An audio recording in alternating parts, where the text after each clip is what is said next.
Chapter 13.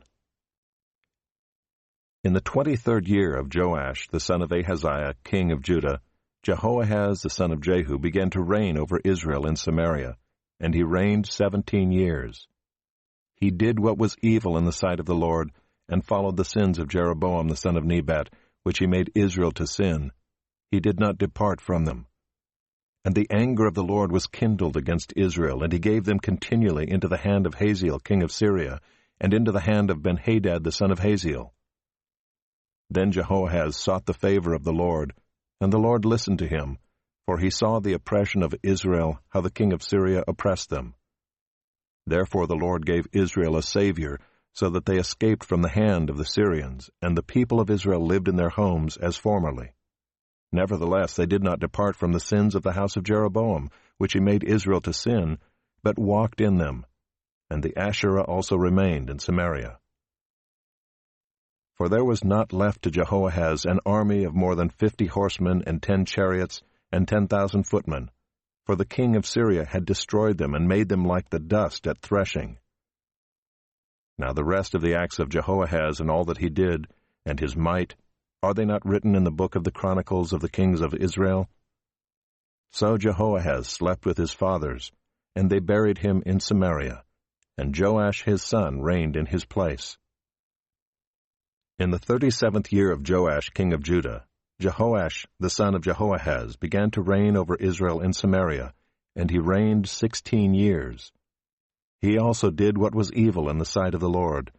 He did not depart from all the sins of Jeroboam the son of Nebat, which he made Israel to sin, but he walked in them. Now the rest of the acts of Joash and all that he did, and the might with which he fought against Amaziah king of Judah, are they not written in the book of the Chronicles of the kings of Israel?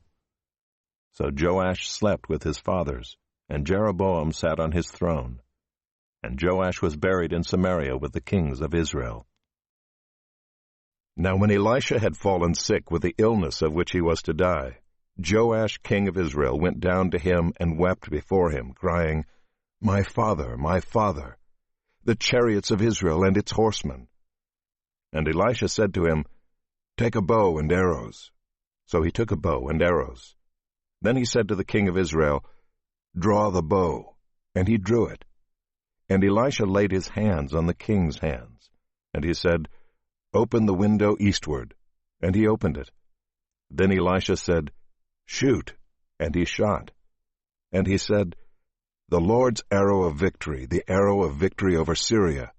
For you shall fight the Syrians in Aphek until you have made an end of them. And he said, take the arrows. And he took them. And he said to the king of Israel, strike the ground with them.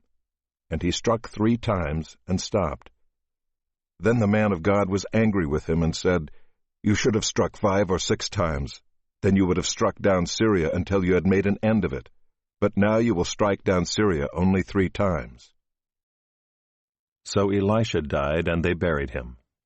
Now bands of Moabites used to invade the land in the spring of the year. And as a man was being buried, behold, a marauding band was seen, and the man was thrown into the grave of Elisha. And as soon as the man touched the bones of Elisha, he revived and stood on his feet. Now Hazael king of Syria oppressed Israel all the days of Jehoahaz.